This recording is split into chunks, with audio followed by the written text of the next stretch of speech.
Namaskar प्यारे बच्चों, I hope you all are well. So student, today we are going to start the new chapter, that is chapter number 4, and the chapter number 4 name is data handling. बच्चों, what is data handling? Simply in any programming language or any that computer application you require data बच्चों, because without data you cannot work with the computer, as computer require data as an input from the user to interact with the system. Student, I am talking about Python data type. Then simply, what is Python data type? The type of data which we are providing to the Python language is known as Python data type बच्चों. Okay, whatever the data you are providing to the Python language is known as Python's का particular data type. अब बच्चों, Python में हम लोगों ने अभी तक स्ट्रिंग डेटा और न्यूमेरिक डेटा को पास करा रखा है. सो हम लोगों ने न्यूमेरिक डेटा और स्ट्रिंग डेटा दो डेटा टाइप तो देख रखे हैं. और न्यूमेरिक के लिए बताइए कौन सा यूज़ करते हैं हम? Integer and float. तो बच्चों, सबसे पहले हम बात करते हैं नंबर्स डेटा टाइप की. तो नंबर्स डेटा टाइप में हम लोगों ने बच्चों इंटीजर और फ्लोट तो यूज़ कर ही रखे हैं. बाकी इसके अलावा भी कुछ डेटा टाइप्स होते हैं बच्चों, जैसे बूलियन है, कॉम्प्लेक्स नंबर्स है. कॉम्प्लेक्स नंबर बच्चों हम क्लास 12th में कवर करेंगे, ठीक है. अभी हम सिर्फ इंटीजर और फ्लोटिंग पॉइंट वैल्यूज़, सिर्फ ये दो ही डेटा टाइप को कंसीडर करेंगे. ओके, सिर्फ इंटीजर और फ्लोट को, और एक आपका बूलियन भी, ठीक है. ये तीनों के तीनों आपके किस में आते हैं?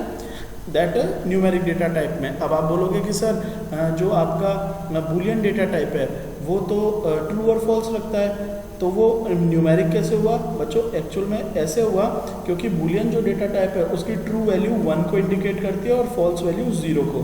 ठीक है, ठीक है बच्चों. Otherwise Python also offers some other data types, जिसके बारे में हमने कल बात करी थी, लिस्ट, टपल, डिक्शनरी. तो हम 1 बाय 1 देख रहे हैं, जरा गौर से देखिएगा बच्चों. सबसे पहले मैं दिखा रहा हूँ आपको पाइथन का first data type, that is integer. तो न्यूमेरिक, सबसे पहले हम नंबर्स की बात कर रहे हैं. तो नंबर्स में सबसे पहला कौन सा होता है? इंटीजर. तो गौर से देखिए बच्चों, I is a variable containing 10. Okay, I is a variable containing 10, ठीक है. j is a variable containing 20. Okay, तो ये i और j किस टाइप के वेरिएबल वैल्यूज़ है बच्चों? इंटीजर टाइप के, क्योंकि मैंने इसके अंदर स्ट्रिंग डेटा, इंटीजर डेटा को स्टोर करा है. ठीक है बच्चों. अगर मैं सपोज करो प्रिंट करता हूँ पर्टिकुलर i कॉमा j को, तो मेरे क्या प्रिंट होते हैं बच्चों? गौर से देखिएगा, ये देखिए i और j की वैल्यू मेरी यहाँ पर प्रिंट हो रही है. एम आई राइट? तो कहने का मतलब है इस तरह से आप इंटीजर वैल्यू पे वर्क करते हैं. ठीक है बच्चों, हमेशा ध्यान रखिएगा कंप्यूटर के अंदर जब भी डेटा स्टोर किया जाता है तो वो हमारी कंप्यूटर की मेमोरी के अंदर स्टोर होता है, और हमारे कंप्यूटर की मेमोरी के हर पर्टिकुलर प्लेस का होता है लोकेशन, जिसे हम बोलते हैं लोकेशन आईडी. तो अब बात करते हैं, चूंकि हमने 10 जो वैल्यू है उसको आई वेरिएबल में सेव करा है बच्चों, 20 वेरिएबल को किस में सेव करा है? जे वेरिएबल में.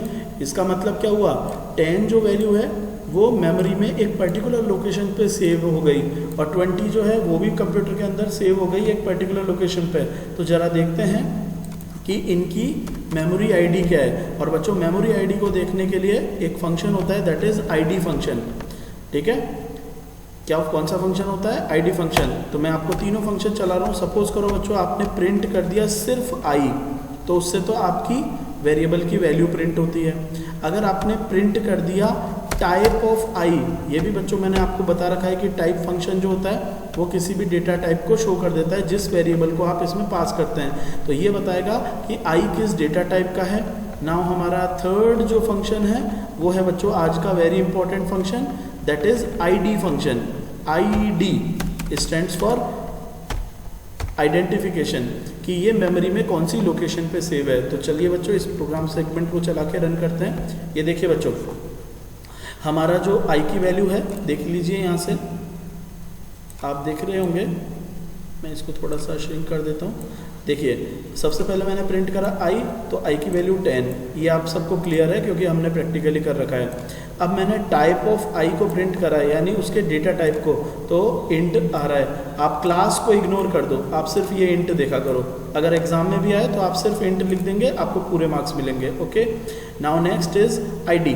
अब ये देखो बच्चों, मैंने क्या प्रिंट करा है, आईडी फंक्शन ऑफ आई। इसका मतलब मेमोरी में ये किस लोकेशन पे सेव है, तो गौर से देखिए बच्चों, ये मेमोरी लोकेशन का एड्रेस है जहाँ पर ये सेव है। If you are just repeating that same steps for J function, ठीक है, so it will tell about J as well, like this. बच्चों प्लीज़ इसको प्रैक्टिकली करना। अब आपके थ्योरेटिकल कुछ नहीं है सब्जेक्ट में, सब कुछ प्रैक्टिकल है, करके देखिएगा। ये देखिए बच्चों, आप देख सकते हैं मैंने जब पहले प्रोग्राम चलाया था तो आई की मेमोरी लोकेशन ये थी, अभी भी यही है। क्यों? क्योंकि मैंने आई की लोकेशन थोड़ा ना चेंज करी है। और जे की लोकेशन देखिए बच्चों, डिफरेंस दिख रहा है, ठीक है। अब गौर से देखिएगा बच्चों, आई और जे जो है ना, ये हैं वेरिएबल्स, ठीक है, जबकि 10 और 20 क्या है, कॉन्स्टेंट्स।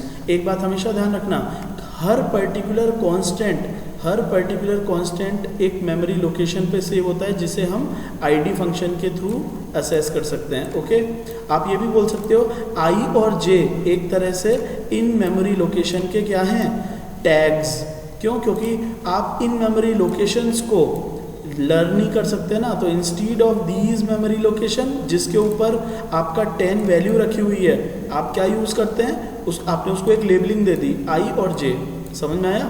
जैसे सपोज करो हमारी एक प्यारी बच्ची है मिष्टी, ठीक है। अब मिष्टी गुप्ता इतना बड़ा न बोलकर अब मैं सारे बच्चों के नाम मिष्टी गुप्ता याद नहीं कर सकता, तो मैंने क्या कर रखा है बच्चों, आप लोगों को एक कोड दे दिया। जैसे मिष्टी है तो वो, जैसे सपोज करो मिष्टी जो है वो बहुत ही प्यारी बच्ची है, तो मैंने उसको मिट्ठू नाम दे दिया, तो it is just a identity, ठीक है, जस्ट लाइक दैट। सो यहाँ पर ये जो आइडिया है ये लर्न करने में बहुत ही टेडियस है, चूँकि 10 जो वैल्यू है उसकी आईडी ये है, 20 जो वैल्यू है उसकी आईडी ये है, तो इनको लर्न करना बच्चों बड़ा टेडियस होता है, टफ होता है। तो हम इसको क्या करते हैं, वेरिएबल्स डिफाइन कर देते हैं, तो उन वेरिएबल्स के थ्रू आप इसको असेस कर सकते हैं। अब आपको बहुत ही इंटरेस्टिंग चीज़ दिखाता हूँ, मेरी बात का प्रूफ। देखिए बच्चों, मैंने यहाँ पर एक के वेरिएबल ले लिया जिसके अंदर मैंने आई को पास कर दिया। आपको तो पता ही है के इक्वल्स टू आई कर देने से क्या होगा, आई की जो वैल्यू है वो के अंदर इनिशियलाइज हो जाएगी।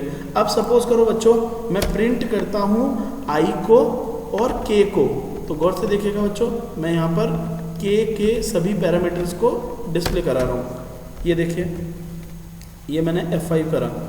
अब बच्चों गौर से मैच करिए, यहाँ पर आई की वैल्यू 10 है, इंटीजर टाइप का है, और उसका मेमोरी लोकेशन देखिए, ठीक है, उसका लोकेशन देखिए पाइथन डायरेक्टरी में, और ये जे की वैल्यू, ये उसका लोकेशन देखिए। आपको दिख रहा होगा दोनों मेमोरी एलोकेशन सेम है, जस्ट बिकॉज ऑफ बच्चों जो डेटा है हमारा 10 वो तो कॉमन ही है ना, बस हमने क्या किया, 10 जो हमारा डेटा है उसको 2 लेबल्स दे दिए, एक आई और एक k, as these are the 2 different variables. I understand, मैंने क्या कहा, ये 2 डिफरेंट वेरिएबल है, मुझे पता है, आई अंडरस्टैंड, लेकिन ये डिनोट तो बच्चों एक कॉमन वैल्यू को ही कर रहे हैं ना। और मैं आपको बता चुका हूँ कि जो कॉमन ये जो वैल्यूज़ होती है ये स्पेसिफिक आईडी पे स्टोर्ड रहती हैं, अकॉर्डिंगली इन्हीं की आईडी इनके लेबलिंग्स के थ्रू डिस्प्ले होती है। तो आई 10 की लेबलिंग है आई, और 10 का जो पर्टिकुलर आईडी है वो इस आईडी फंक्शन के थ्रू अगर मैं आई लिखता हूँ तो वो डिस्प्ले हो जाता है। Similarly 10 is also being there in k, m I right. तो के अंदर अगर है तो कहने का मतलब क्या हुआ कि के और आई दोनों सेम वैल्यू को लेबल कर रहे हैं, तो ऑब्वियसली जो मेमोरी लोकेशन होती है वो वैल्यू की होती है, ना कि वेरिएबल्स की होती है। तो सेम वैल्यू को इंडिकेट कर रहे हैं तो दोनों की आईडी भी सेम होगी, ठीक है। अब सपोज करो बच्चों मैंने के की वैल्यू को आई में इनिशियलाइज कर दिया और बाद में के में किसको इनिशियलाइज कर दिया, गौर से देखिए, के में इनिशियलाइज कर दिया किसको, जे को। कब, गौर से देखिए, पहले आई की वैल्यू 10 थी, जे की वैल्यू 20 थी, अब मैंने आई को के में डाल दिया तो इसका मतलब आई के की वैल्यू भी 10 होगी, लेकिन नेक्स्ट स्टेप में मैंने जे को भी के में डाल दिया तो के की वैल्यू अब फाइनली किसकी हो गई, जे की। पहले जो जे की वैल्यू थी अब मैंने वो के में स्वैप कर दी।